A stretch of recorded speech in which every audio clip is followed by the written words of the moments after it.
শ্ৰদ্ধাৰ গণতন্ত্ৰৰ চতুৰ্থ স্তম্ভত নিয়োজিত সন্মানীয় সাংবাদিকসকল, পোনতে আজি বিশ্ব শিশু দিৱস।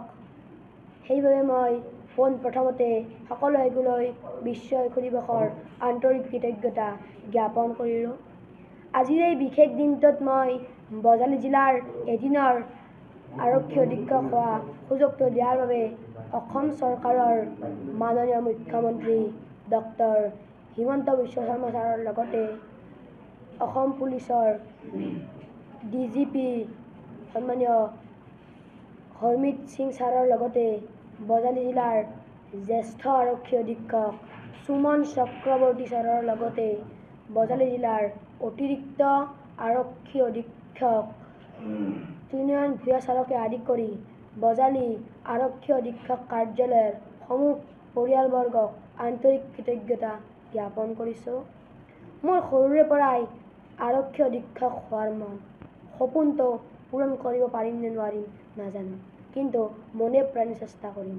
আজি এই বিশেষ দিনটোত বজালী জিলাৰ এদিনৰ আৰক্ষী অধীক্ষক দিয়া কথাটো মই চিৰদিন মনত ৰাখিম।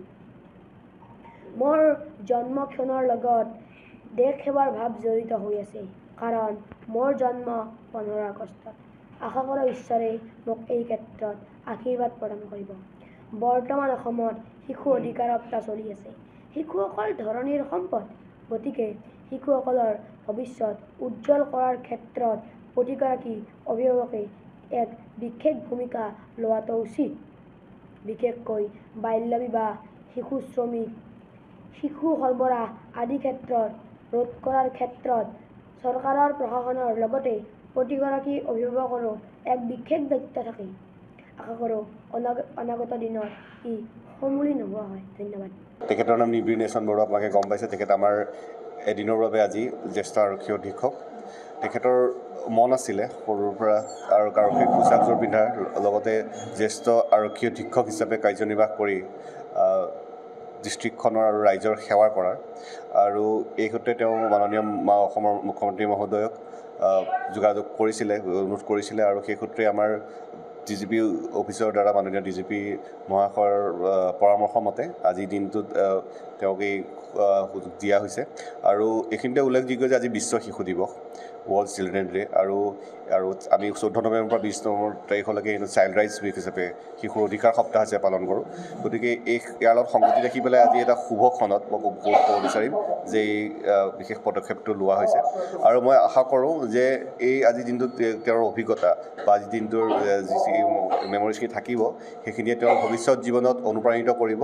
ভৱিষ্যত জীৱনক তেওঁ সঁচাকৈ এগৰাকী আৰক্ষী বিষয়া হিচাপে, তেওঁ আৰক্ষী অধীক্ষক হিচাপে, জ্যেষ্ঠ আৰক্ষী অধীক্ষক হিচাপে তেওঁ সমাজ সেৱাৰ সুযোগ পাব।